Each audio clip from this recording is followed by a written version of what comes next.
स्वागत है गौरव शुक्ला मैं हां तुहाडे नाल इस बुलेटिन का आगाज करन जा रहे एक वड्डी खबर है बठिंडा तो कुछ तस्वीरां आईयां ने ਉਹ ਤੁਹਾਨੂੰ दिखाने ਆ एक नौजवान की बेरहमी ਦੇ ਨਾਲ ਕੁੱਟਮਾਰ ਕੀਤੀ ਗਈ ਹੈ ਬਠਿੰਡਾ ਦੇ ਵਿੱਚ दो बदमाशों के उत्ते बुरी तरह कुटमार करने के इल्जाम ने पुलिस उत्थे पहुंची मौके के उत्ते ते पुलिस ने आके नौजवान को छुड़वाया पीड़ित नौजवान को हस्पताल दे विच भर्ती करवाया गया कुटमार करने वाले बदमाशों के खिलाफ केस भी दर्ज हो गया यह भी तुहानूं दस दईए कि कुड़ी दे नाल छेड़छाड़ का पूरा मामला दस्सिया जा रहा है तो किस तरीके नाल कुटिया गया उसकी तस्वीरां असीं तुहानूं दिखा रहे हैं कुटमार कर रहे सी नौजवान दे नाल बुरे तरीके नाल कुटमार की गई है ते नौजवान सड़क के उत्ते पिया है तस्वीरां च भी नजर आ रहा है ਤੇ ਇਸ ਵਿਚਾਲੇ ਪੁਲਿਸ ਨੂੰ ਇਤਲਾਹ ਕਰ ਦਿੱਤੀ ਗਈ ਹੈ ਪੁਲਿਸ ਉੱਥੇ ਨੇੜੇ ਸੀ ਪਹੁੰਚ ਗਈ ਪੁਲਿਸ ਦੇ ਵੱਲੋਂ ਪੂਰੇ ਮਾਮਲੇ ਦੇ ਵਿੱਚ ਦੋਵੇਂ ਮੁਲਜ਼ਮਾਂ ਨੂੰ ਕਾਬੂ ਕੀਤਾ ਗਿਆ ਜਿਨ੍ਹਾਂ ਦੇ ਵੱਲੋਂ ਕੁੱਟਮਾਰ ਕੀਤੀ ਗਈ ਸੀ ਹਾਲਾਂਕਿ ਪੁਲਿਸ ਵੀ ਫਿਰ ਉਹਨਾਂ ਦੇ ਉੱਤੇ ਡੰਡੇ ਵਰਾਉਂਦੀ ਨਜ਼ਰ ਆਈ ਹੈ ਪਰ ਇਸ ਸਭ ਦੇ ਵਿਚਾਲੇ ਜਿਹੜਾ ਸ਼ਖਸ ਹੈ ਜਿਸ ਦੇ ਕੁੱਟਮਾਰ ਕੀਤੀ ਜਾ ਰਹੀ ਸੀ ਉਹ ਗੰਭੀਰ ਜ਼ਖਮੀ ਹੋ ਗਿਆ ਉਸ ਨੂੰ ਹਸਪਤਾਲ ਦੇ ਵਿੱਚ ਜ਼ਰੂਰ ਭਰਤੀ ਕਰਵਾਇਆ ਗਿਆ ਇਹ ਤਸਵੀਰਾਂ ਦੇਖਣ ਦੇ ਦਿਖਾ ਰਹੇ ਹਾਂ ਅਸੀਂ ਤੁਹਾਨੂੰ ਕਿ ਕਿਸ ਤਰੀਕੇ ਨਾਲ ਇੱਕ ਸ਼ਖਸ ਨੇ ਜਿਹੜਾ ਸਿਰ ਹੈ उस नौजवान का पैर दे नाल दबिया होया गर्दन दे कोल पैर रखिया होया ताकि वो मूवमेंट ना कर सके ते दोवें जिहड़े हैगे ने उन्हां दे कोल डंडे ने लठ कह सकते हो तुसीं उस दे नाल कुट्टिया जा रहा उस दे नाल कुੱਟਮਾਰੀ की गई है हालांकि फिर पुलिस पहुंच गई पुलिस के अधिकारी उत्थे पहुंचे ने पुलिस मुलाजम कई उत्थे पहुंच गए ते वे दोवां नूं पुलिस ने फिर हिरासत दे विच भी ले लिया केस दर्ज कर लिया गया पुलिस ने भी फिर थोड़ा जिहा जरूर इन्हां दे उत्ते लाठी चार्ज जरूर किया ये तस्वीरां लाजमी तौर पर परेशान करने वालियां ने तुहानूं परेशान कर सकदियां ने पर दिन दिहाड़े सरे बाजार भीड़ बहुत है ये नहीं है कि कोई शख्स ही नहीं उत्थे या कोई सुनसान इलाका है बिल्कुल अजिहा नहीं है पर ये सारे लोग बहुत दूर खड़े देखते रहे सवाल जरूर सब दे उत्ते भी उठदा है कि आखिर जे इन्ने सारे लोग उत्थे मौजूद सी मामला कोई भी हो सकता है हालांकि ये दस्सिया जा रहा है कि कुड़ी दे नाल छेड़छाड़ का मामला है कोई भी मामला हो सकता है कोई भी आपसी इन्हां दी रंजिश हो सकती है या कोई भी दिक्कत हो सकती है पर इस तरीके नाल कानून हत्थ दे विच लैके खुद फैसला कर लेना या खुद फैसला करके इसमें इस तरीके नाल बुरा हाल कर देना कुट के ये जायज़ कानूनन तो जायज़ बिल्कुल नहीं है तो इस विचाले पुलिस भी उत्थे पहुंची तो पुलिस ने इस पूरे मामले दे विच जिहड़ा मामला है वह दर्ज भी किया ते मुलजमां नूं काबू भी ਜਿਹੜੀ ਲੜਕੀ ਕੁੱਟਣ ਵਾਲੀ ਪਾਰਟੀ ਸੀ ਨਾ ਉਹ ਕਹਿੰਦੇ ਵੀ ਸਾਡੀ ਲੜਕੀ ਨੂੰ ਕੱਲ ਇਹ ਮੁੰਡਾ ਜਿਹੜਾ ਕੁੱਟਿਆ ਇਹ ਛੇੜਦੇ ਸੀਗੇ ਇਸ ਰੰਜਿਸ਼ ਚ ਆ ਕੇ ਅੱਜ ਉਹਨਾਂ ਨੇ ਇੱਥੇ ਆ ਕੇ ਉਹਦੀ ਕੁੱਟਮਾਰ ਕੀਤੀ फायरिंग भी की है जी पता लग गया ਫਾਇਰਿੰਗ ਵੀ ਹੋਈ ਆ ਹਾਂਜੀ ठीक है किहड़े तरह का मामला दर्ज किया ਮਾਮਲਾ 307 ਜੀ 341 506 ਜੀ 34 आईपीसी 25 27 54 59 आर्म्स एक्ट तहत कितने बंदे गिरफ्तार किए दो जी सिद्धा रुख करदे हां बठिंडा तो सूरजपान साडे सहयोगी साडे नाल जुड़ रहे ने फोन लाइन दे उत्ते सूरज समझना चाहांगे पूरा मामला है कि ते फायरिंग दा जिक्र हो रहा सी कि गोलियां भी चलियां फायर भी कड्डे गए हैं कोई देखो गौरव पूरे का पूरा मामला बठिंडा के अजीत रोड का अजीत रोड वो सड़क है जिथे इमिग्रेशन के जोड़े दफ्तर ने उत्थे अक्सर ही जो नौजवान लड़के लड़कियों की मूवमेंट रहती है ता करके फिलहाल ये मामला एक दिन पहला पुराना दसा जा रहा है हालांकि घटना जी अज की हुई है क्योंकि कल इस लड़के ने किसी लड़की के नाल छेड़छाड़ की थी उस तो बाद उसके घरदिਆਂ ਨੂੰ ਇਹ ਗੱਲ ਨਾਗਵਾਰ गुजरी तो लड़के इतने नौजवान उत्थे पहुंचते हैं पहुंचने तो बाद ताबड़ तोड़ एक तो एक वार उस नौजवान से करने शुरू कर देते हैं हालांकि गंभीर गल यह है कि पूरे का पूरा बाजार सी पूरे लोग सी खड़े वही पूरा तमाशा देख रहे सी पर किसी ने भी जहमत नहीं उठाई कि आखिरकार इस नौजवान को चढ़ाया जाए पूछा जाए कि आखिरकार की गलबात है वो नौजवान एक सिर के नाल सिर नूं पैर दे नाल पकड़ के उस तो बाद एक तो एक डंडियां दे नाल वार करते हैं आखिरकार जदों पूरा जख्मी हो जाता है उस तो बाद भी हवाई फायर करते हैं पूरी दहशत सी जिहड़ी उस एरिए दे विच इन्होंने क्रिएट कर दी सी आखिरकार पुलिस स्टेशन नेड़े होने तो बाद SHO सी जिहड़ी वो मौके ते पहुंचे फिलहाल इन्हां दोवां लोकां नूं गिरफ्तार जिहड़ा पुलिस ने कर रहा है तो उन्हां दे खिलाफ धारा 307 ते होर भी जिहड़े अपराधिक धारावां ने उस दे खिलाफ जिहड़ा मामला दर्ज कीता ते एक पिस्टल है जिहड़ा जिस दे नाल हवाई फायर कीते गए उस नूं फिलहाल कब्जे के लिया पर कितने किते जाके सवाल खड़े हो रहे हैं कि लॉ एंड ऑर्डर लैके पुलिस है जिहड़ी वड्डे वड्डे दावे भरदी है पर शहरी बाजार दे विच पुलिस दा दर किन्ना मुजरमां नूं साफ तौर ते CCTV फुटेज अते इन्हां वीडियो दे विच नजर आ रहा है शुक्रिया सूरज धन्यवाद साडे नाल जुड़न दे लई इस पूरी गलबात दे रही तो जानकारी दे रहे हैं सूरज के पूरा अजीत रोड का पूरा मामला दस्सिया जा रहा है इमिग्रेशन सेंटर्स उत्थे बहुत ने और दिन दे विच भीड़ खूब रहिंदी है तस्वीरां भी दस्सण दे लई काफी ने कि किस तरीके नाल उत्थे भीड़ रहिंदी है लोकां दे वल्लों नहीं रोकिया गया नहीं बचा किया गया वो भी एक लोकां दे उत्ते सवाल है जिहड़े उत्थे मौजूद सी पर दूजे पासे मामला क्योंकि जो दस्सिया जा रहा है कि कुड़ी दे नाल छेड़छाड़ दा है इल्जाम ने कि जिस नूं कुੱਟਿਆ जा रहा है उस दे वल्लों छेड़छाड़ की गई है वो एक दिन पहला की गई सी पर जिवें असीं पहला भी जिक्र कर रहे थे कि मामला कुछ भी हो सकता है पर जरूर पुलिस की इन्वॉल्वमेंट कानून के मुताबिक ਜਿਹੜੇ ਇਹ ਕਾਰਵਾਈ ਜ਼ਰੂਰ ਹੋਣੀ ਚਾਹੀਦੀ ਹੈ। ਖੈਰ ਪੁਲਿਸ ਹੁਣ ਪੂਰੇ ਮਾਮਲੇ ਦੇ ਵਿੱਚ ਜਾਂਚ ਜ਼ਰੂਰ ਕਰ ਰਹੀ ਹੈ।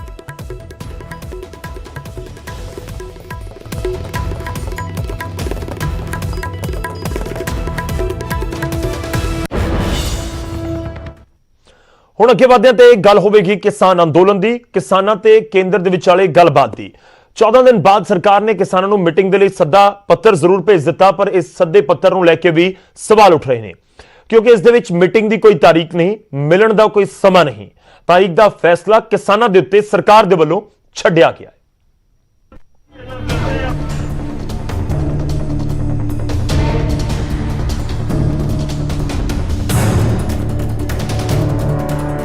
कई दिनों के बाद आखिरकार सरकार दे वल्लों किसानों नूं मुलाकात दे लई चिट्ठी भेजी गई, पर इस चिट्ठी विच सरकार ने मीटिंग दे लई कोई तारीख तय नहीं की। तारीख लिखण दी थां ते केंद्र ने गेंद किसानों के पल विच सुट दित्ती। खुद तारीख देण दी थां सरकार ने किसानों नूं ही सवाल कीता कि तुसीं दसो कदों मीटिंग करनी है। सरकार वल्लों बिना तारीख भेजी चिट्ठी ते किसानों ने इतराज जताया। किसानों ने कहा कि चिट्ठी की एक एक लाइन विचारनगे।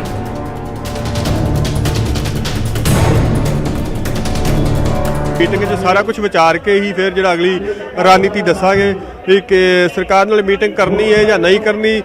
जो चिट्ठी दे विच प्रपोजल किहो जी आई है वो सारी स्थिति नूं वाच के सरकार जिहड़ा प्रचार कर रही है किहो जिहा कर रही है, अंदोलन के खिलाफ जिवें कर रही है, और वो सारी जिहड़ी स्थिति वाच के ही गलबात।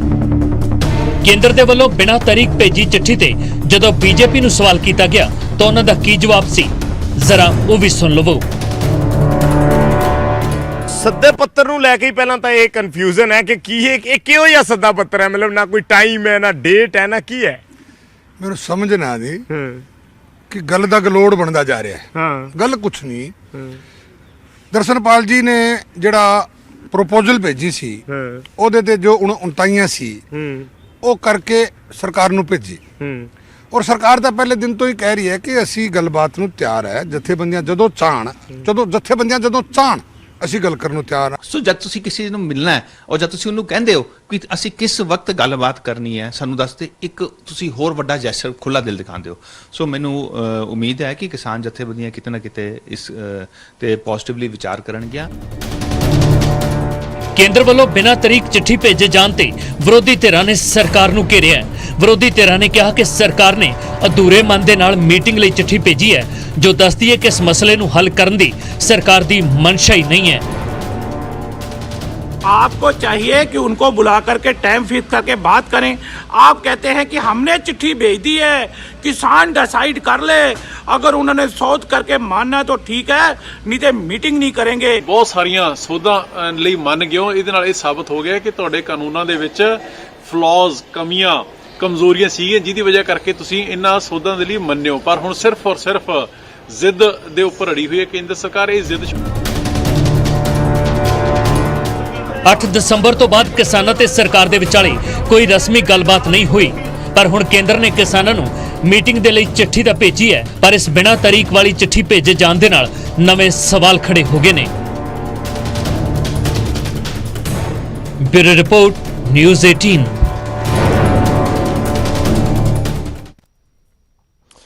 ਉਦੋਂ ਜਿੱਥੇ ਦਿੱਲੀ ਦੇ ਵਿੱਚ ਕਿਸਾਨਾਂ ਦਾ ਸੰਘਰਸ਼ ਜਾਰੀ ਹੈ, ਸੱਦਾ ਪੱਤਰ ਪਹੁੰਚਿਆ ਹੈ, ਗੱਲਬਾਤ ਦੀ ਉਮੀਦ ਹੈ, ਉੱਥੇ ਨਾਲ-ਨਾਲ ਸਿਆਸਤ ਵੀ ਸਿਖਰਾਂ ਦੇ ਉੱਤੇ ਹੈ।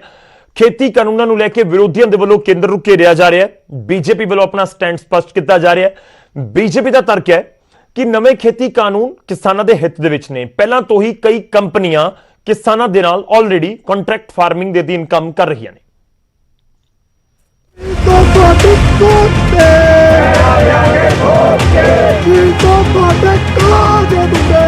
ਤਿੰਨ ਨਵੇਂ ਖੇਤੀ ਕਾਨੂੰਨਾਂ ਨੂੰ ਲੈ ਕੇ ਦਿੱਲੀ ਬਾਰਡਰ ਤੇ ਕੇਂਦਰ ਸਰਕਾਰ ਤੇ ਕਿਸਾਨਾਂ ਦੇ ਵਿਚਾਲੇ ਘਮਾਸਾਨ ਜਾਰੀ ਹੈ। ਉਸ ਨੂੰ ਪੂਰਾ ਦੇਸ਼ ਪਿਛਲੇ 25 ਦਿਨ ਤੋਂ ਦੇਖ ਰਿਹਾ ਹੈ। ਨਿਊਜ਼ 18 ਵੀ ਤੁਹਾਡੇ ਤੱਕ ਪਲ-ਪਲ ਦੀਆਂ ਖਬਰਾਂ ਪਹੁੰਚਾ ਰਿਹਾ ਹੈ। ਚਾਹੇ ਗੱਲ ਖੇਤੀ ਕਾਨੂੰਨਾਂ ਤੇ ਕਿਸਾਨਾਂ ਦੀ ਮੰਗ ਦੀ ਹੋਵੇ ਜਾਂ ਫਿਰ ਸਰਕਾਰ ਦੀ ਗੱਲ ਕਿਸਾਨਾਂ ਤੱਕ ਪਹੁੰਚਾਉਣ ਦੀ ਗੱਲ ਹੋਵੇ। ਨਿਊਜ਼ 18 ਹਮੇਸ਼ਾ ਕਿਸਾਨ ਤੇ ਸਰਕਾਰ ਦੇ ਵਿਚਾਲੇ ਇੱਕ ਪੁਲ ਦਾ ਕੰਮ ਕਰ ਰਿਹਾ ਹੈ। ਪਰ ਇੱਥੇ ਸਵਾਲ ਇਹ ਹੈ ਕਿ ਨਵੇਂ ਖੇਤੀ ਕਾਨੂੰਨਾਂ ਤੇ ਕਿਸਾਨਾਂ ਦੀ ਮੰਗ ਜਾਇਜ਼ ਹੈ ਜਾਂ ਫਿਰ ਸਰਕਾਰ ਦੇ ਵੱਲੋਂ ਦਿੱਤੀ ਜਾ ਰਹੀ ਦਲੀਲ ਠੀਕ ਹੈ। ਇਹਨਾਂ ਕਾਨੂੰਨਾਂ ਦੇ ਨਾਲ ਕਿਸਾਨਾਂ ਦੀ ਆਮਦਨ ਵਧੇਗੀ, ਇਹ ਬੀਜੇਪੀ ਦਾਅਵਾ ਕਰਦੀ ਹੈ। ਪੰਜਾਬ ਬੀਜੇਪੀ ਦੇ ਸੀਨੀਅਰ ਆਗੂ ਇਸ ਬਾਰੇ ਦੱਸਦੇ ਨੇ ਕਿ ਪਿਛਲੇ 20 ਸਾਲ ਤੋਂ ਪੰਜਾਬ ਦੇ ਅੰਦਰ ਕੰਟਰੈਕਟ ਫਾਰਮਿੰਗ ਹੋ ਰਹੀ ਹੈ। ਟੈਲੀਕਾਮ ਕੰਪਨੀ 에ਅਰਟੈਲ ਦੀ ਫੀਲਡ ਫਰੈਸ਼ ਦੇ ਜ਼ਰੀਏ ਕਾਰਪੋਰੇਟ ਫਾਰਮਿੰਗ ਹੋ ਰਹੀ ਹੈ। ਇਹੀ ਨਹੀਂ, ਪੰਜਾਬ ਦੇ ਵਿੱਚ ਪੈਪਸੀਕੋ ਵਰਗੀਆਂ ਕੰਪਨੀਆਂ ਵੀ ਕੰਟਰੈਕਟ ਫਾਰਮਿੰਗ ਕਰਵਾ ਰਹੀਆਂ ਨੇ, ਪਰ ਹੁਣ ਤੱਕ ਕਿਸੇ ਵੀ ਕਿਸਾਨ ਦੀ ਜ਼ਮੀਨ ਇਹਨਾਂ ਕੰਪਨੀਆਂ ਨੇ ਨਹੀਂ ਲਈ ਹੈ। ਬੀਜੇਪੀ ਨੇ ਵਿਰੋਧੀ ਧਿਰ ਤੇ ਇਲਜ਼ਾਮ ਲਾਉਂਦਿਆਂ ਕਿਹਾ ਕਿ ਵਿਰੋਧੀ ਧਿਰਾਂ ਕਿਸਾਨਾਂ ਨੂੰ ਗੁੰਮਰਾਹ ਕਰ ਰਹੀਆਂ ਨੇ। ਇੱਕ ਭਰਮ ਭੁਲੇਖਾ ਜਿਹੜਾ ਸਾਡੇ ਨਏ ਬਿੱਲਾਂ 'ਚ ਕੰਟਰੈਕਟ ਫਾਰਮਿੰਗ ਦਾ ਹੈਗਾ ਹੈ, ਉਹਨੂੰ ਲੈ ਕੇ ਵੀ ਪਾਇਆ ਹੈ। ਮੈਂ ਕਿਸਾਨ ਵੀਰਾਂ ਨੂੰ ਯਾਦ ਕਰਵਾਉਣਾ ਚਾਹੁੰਦਾ ਕਿ ਪੰਜਾਬ ਦੇ ਅੰਦਰ ਜਿਹੜੀ 에ਅਰਟੈਲ ਕੰਪਨੀ ਹੈ, ਜਿਹਦੇ ਮੋਬਾਈਲ ਤੋਂ ਤੁਸੀਂ ਉਸ ਫੇਸਬੁੱਕ ਲਾਈਵ ਹੋ ਰਹੇ ਹੋ, ਉਹਨਾਂ ਦੀ ਫੀਲਡ ਫਰੈਸ਼ ਕੰਪਨੀ ਹੈ ਔਰ ਲਗਭਗ 25 ਸਾਲ ਤੋਂ ਕੰਟਰੈਕਟ ਫਾਰਮਿੰਗ ਕਰ ਰਹੀ ਹੈ ਉੱਥੇ ਲੁਧਿਆਣੇ ਕੋਲ। ਉਹ ਤਾਂ ਕੋਈ ਬੁਰੀ ਗੱਲ ਨਹੀਂ ਹੋਈ। ਪੈਪਸੀਕੋ ਜਿਹੜੀ ਕੰਪਨੀ ਹੈ, ਜਿਹਦਾ ਲੀਡਰ ਉੱਚ ਹੈਗਾ, ਕਾਂਗਰਸ 'ਚ ਹੈਗਾ, ਉਹਨਾਂ ਦੀ ਜਿਹੜੀ ਇੱਥੇ ਪਟਿਆਲੇ ਕੋਲ ਹੈਗੀ ਹੈ, ਉੱਥੇ ਉਹਨਾਂ ਦੀ ਕੰਟਰੈਕਟ ਫਾਰਮਿੰਗ ਚੱਲ ਰਹੀ ਕਈ ਸਾਲਾਂ ਤੋਂ। ਉਸ 'ਚ ਤਾਂ ਕਿਸੇ ਤੋਂ ਕੋਈ ਜ਼ਮੀਨ ਨਹੀਂ ਮਰੀ। ਤੇ ਮੈਂ ਦਾਅਵੇ ਨਾਲ ਕਹਿ ਸਕਦਾ ਕਿ ਹੁਣ ਤੱਕ ਕੰਟਰੈਕਟ ਫਾਰਮਿੰਗ ਕਰਕੇ ਪੰਜਾਬ ਦੇ ਅੰਦਰ ਕਿਸੇ ਵੀ ਜਿਹੜੀ ਕਿਸਾਨ ਦੀ ਜ਼ਮੀਨ ਹੈ, ਕਾਰਪੋਰੇਟ ਫਾਰਮਿੰਗ ਕਰਕੇ ਕਿਸੇ ਵੀ ਕਿਸਾਨ ਦੀ ਜ਼ਮੀਨ ਹੈ, ਉਹ ਨਹੀਂ ਗਈ।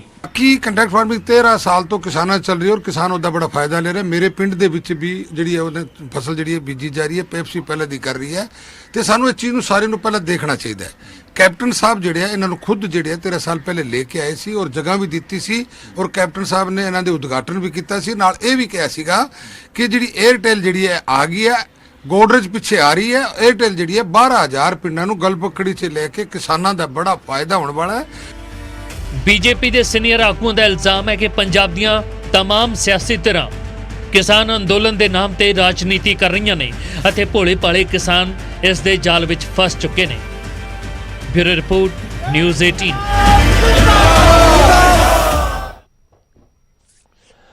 ਤਾਂ ਤਰਕ ਦਿੱਤੇ ਜਾ ਰਹੇ ਨੇ ਬੀਜੇਪੀ ਦੇ ਵੱਲੋਂ ਤੇ ਸਭ ਦੇ ਵਿਚਾਲੇ ਸਿਆਸਤ ਇਸ ਪੂਰੇ ਮੁੱਦੇ ਉੱਤੇ ਭਖਦੇ ਹੋਏ ਸਾਫ਼ ਤੌਰ ਤੇ ਨਜ਼ਰ ਆਉਂਦੀ ਹੈ। ਉਧਰ ਦਿੱਲੀ ਬਾਰਡਰਾਂ ਦੇ ਉੱਤੇ ਡਟੇ ਕਿਸਾਨਾਂ ਨੇ ਅੰਦੋਲਨ ਨੂੰ ਨਵੀਂ ਧਾਰ ਦੇਣ ਦੀ ਵੀ ਕੋਸ਼ਿਸ਼ ਕੀਤੀ ਹੈ। ਲੜੀਵਾਰ ਭੁੱਖ ਹੜਤਾਲ ਦੇ ਜ਼ਰੀਏ ਨਾਲ ਹੀ ਖੂਨ ਨਾਲ ਸਰਕਾਰ ਦੇ ਨਾਮ ਚਿੱਠੀਆਂ ਭੇਜਣ ਦਾ ਵੀ ਇਰਾਦਾ ਕੀਤਾ ਗਿਆ ਹੈ।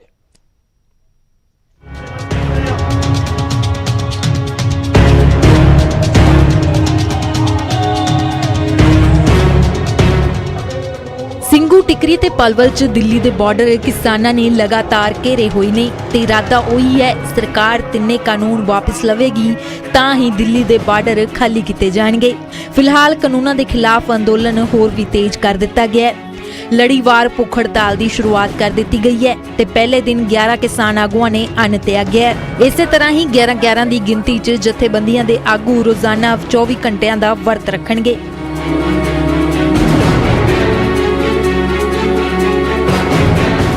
ਅੱਜ ਤਕਰੀਬਨ 11 ਜਿਹੜੇ ਸਾਡੇ ਕਿਸਾਨ ਆਗੂ ਆ ਉਹ ਭੁੱਖ ਹੜਤਾਲ ਤੇ ਬੈਠੇ ਆ ਕਿ ਜਿਹੜੀ ਆ ਹੰਗਰ ਸਟ੍ਰਾਈਕ ਕੀਤੀ ਜਾਵੇ ਔਰ ਲਗਾਤਾਰ ਜਿਹੜੀ ਇਹ ਚੇਨ ਸਿਸਟਮ ਬਣਿਆ ਹੋਊਗਾ ਹੜਤਾਲ ਦਾ, ਇਹ ਲਗਾਤਾਰ ਜਿਹੜਾ ਚੱਲੇਗਾ। ਪ੍ਰਧਾਨ ਮੰਤਰੀ ਮੋਦੀ ਨੂੰ ਖੂਨ ਨਾਲ ਲਿਖੀਆਂ ਚਿੱਠੀਆਂ ਭੇਜਣ ਦੀ ਤਿਆਰੀ ਵੀ ਕੀਤੀ ਜਾ ਰਹੀ ਹੈ। ਸਿੰਘੂ ਬਾਰਡਰ 'ਚ ਮੰਚ ਦੇ ਬਿਲਕੁਲ ਪਿੱਛੇ ਇੱਕ ਖੂਨਦਾਨ ਕੈਂਪ ਵੀ ਸ਼ੁਰੂ ਕਰ ਦਿੱਤਾ ਗਿਆ ਹੈ। ਨੌਜਵਾਨ ਵੱਧ ਚੜ ਕੇ ਇਸ ਕੈਂਪ ਵਿੱਚ ਹਿੱਸਾ ਲੈ ਰਹੇ ਨੇ। ਇਹ ਕੈਂਪ ਲਗਾਤਾਰ ਜਾਰੀ ਰੱਖਣ ਦਾ ਐਲਾਨ ਵੀ ਕਰ ਦਿੱਤਾ ਗਿਆ ਹੈ। ਦਿੱਲੀ ਦੇ ਸਿੰਘੂ ਬਾਰਡਰ ਤੇ ਕਿਸਾਨੀ ਸੰਘਰਸ਼ ਦਾ ਅੱਜ 26ਵਾਂ ਦਿਨ ਹੈ। ਲਗਾਤਾਰ ਕਿਸਾਨ ਇੱਥੇ ਆ ਰਹੇ ਨੇ, ਵੱਡੀ ਗਿਣਤੀ ਵਿੱਚ, ਲੱਖਾਂ ਦੀ ਗਿਣਤੀ ਵਿੱਚ ਕਿਸਾਨ ਇੱਥੇ ਮੌਜੂਦ ਨੇ ਔਰ ਕੇਂਦਰ ਸਰਕਾਰ ਤੱਕ ਸ਼ਾਂਤਮਈ ਤਰੀਕੇ ਨਾਲ ਸੁਨੇਹਾ ਪਹੁੰਚਾਉਣ ਦੀ ਕੋਸ਼ਿਸ਼ ਕੀਤੀ ਜਾ ਰਹੀ ਹੈ। ਕਿਸਾਨਾਂ ਦਾ ਦਾਅਵਾ ਹੈ ਕਿ ਹਰ ਉਹ ਸ਼ਾਂਤਮਈ ਤਰੀਕਾ ਅਪਣਾਇਆ ਜਾਵੇਗਾ ਜਿਸ ਦੇ ਨਾਲ ਸਰਕਾਰ ਨੂੰ ਜਗਾਇਆ ਜਾ ਸਕੇ। ਕਿਸਾਨ ਕਹਿੰਦੇ ਨੇ ਕਿ ਭੁੱਖ ਹੜਤਾਲ ਜਿਹੜੀ ਹੈ ਉਹ ਵੀ ਕੀਤੀ ਜਾ ਰਹੀ ਹੈ ਔਰ ਕੋਸ਼ਿਸ਼ਾਂ ਲਗਾਤਾਰ ਜਾਰੀ ਨੇ ਕਿ ਕਿਸ ਤਰ੍ਹਾਂ ਕੇਂਦਰ ਸਰਕਾਰ ਦੇ ਨਾਲ ਗੱਲਬਾਤ ਕਰਕੇ ਕੇਂਦਰੀ ਖੇਤੀ ਕਾਨੂੰਨ ਜਿਹੜੇ ਨੇ ਉਹਨਾਂ ਨੂੰ ਰੱਦ ਕਰਵਾਇਆ ਜਾ ਸਕੇ। ਉਧਰ ਸਰਦੀ ਦੇ ਮੌਸਮ ਦੌਰਾਨ ਵੀ ਟਿਕਰੀ ਬਾਰਡਰ ਤੇ ਕਿਸਾਨ ਨੰਗੇ ਤੜ ਹੋ ਗਏ ਨੇ ਤੇ ਕੇਂਦਰ ਦੇ ਖਿਲਾਫ ਜ਼ਬਰਦਸਤ ਨਾਅਰੇਬਾਜ਼ੀ ਕੀਤੀ।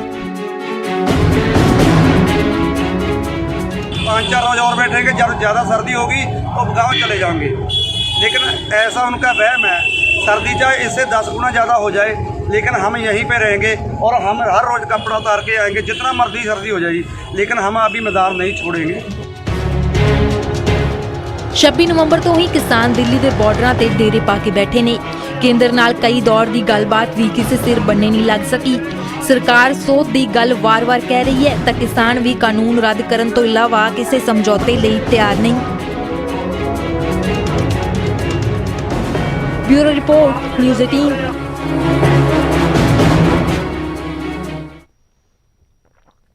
ਹੁਣ ਅੱਗੇ ਵਧਦੇ ਤੇ ਗੱਲ ਹੋਵੇਗੀ ਸਿਆਸਤ ਦੀ। ਆਮ ਆਦਮੀ ਪਾਰਟੀ ਮੁੱਖ ਮੰਤਰੀ ਕੈਪਟਨ ਅਮਰਿੰਦਰ ਸਿੰਘ ਦੇ ਖਿਲਾਫ ਮੋਰਚਾ ਖੋਲਦੀ ਨਜ਼ਰ ਆ ਰਹੀ ਹੈ। ਆਮ ਆਦਮੀ ਪਾਰਟੀ ਦੇ ਵੱਲੋਂ ਮੁੱਖ ਮੰਤਰੀ ਕੈਪਟਨ ਅਮਰਿੰਦਰ ਸਿੰਘ ਦੇ ਉੱਤੇ ਸਿਆਸੀ ਤਿੱਖੇ ਸ਼ਬਦੀ ਵਾਰ ਕੀਤੇ ਜਾ ਰਹੇ ਨੇ। ਕੈਪਟਨ ਮੋਦੀ ਦੀ ਰਣਨੀਤੀ ਦੇ ਉੱਤੇ ਚੱਲ ਰਹੇ ਨੇ। ਆਮ ਆਦਮੀ ਪਾਰਟੀ ਦੇ ਵੱਲੋਂ ਪ੍ਰੈਸ ਕਾਨਫਰੰਸ ਕਰਕੇ ਇਲਜ਼ਾਮ ਲਗਾਏ ਗਏ।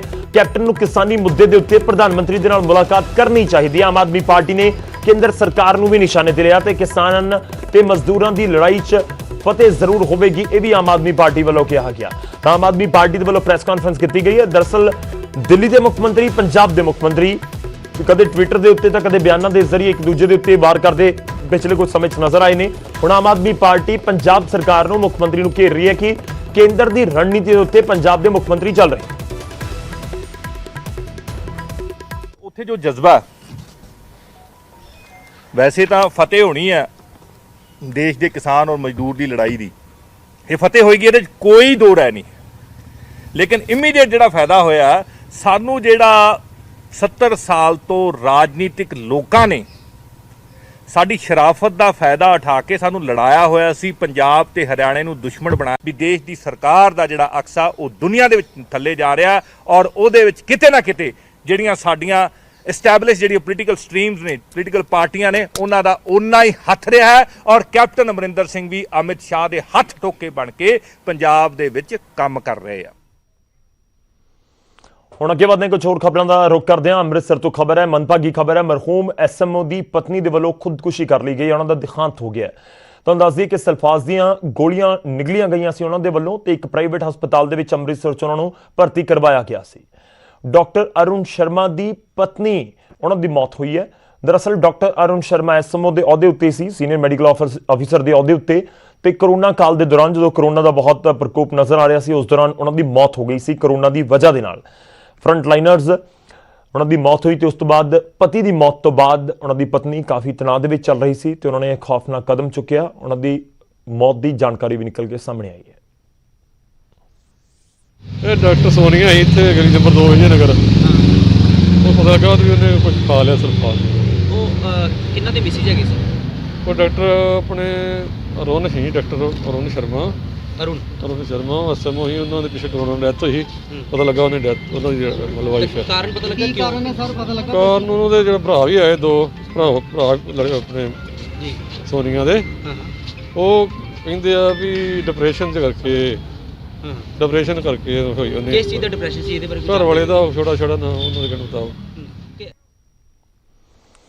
ਹੁਣ ਫਿਲਹਾਲ ਵੇਲਾ ਹੋ ਚਲਿਆ ਤੁਹਾਡੇ ਤੋਂ ਇਜਾਜ਼ਤ ਲੈਣ ਦਾ। ਤੁਸੀਂ ਬਣੇ ਰਹੋ ਨਿਊਜ਼ 18 ਪੰਜਾਬ ਦੇ ਨਾਲ। ਵਕਫਾ ਤੇ ਉਸ ਤੋਂ ਬਾਅਦ ਵੀ ਖਬਰਾਂ ਦਾ ਸਿਲਸਿਲਾ ਨਿਊਜ਼ 18 ਪੰਜਾਬ ਤੇ ਜਾਰੀ।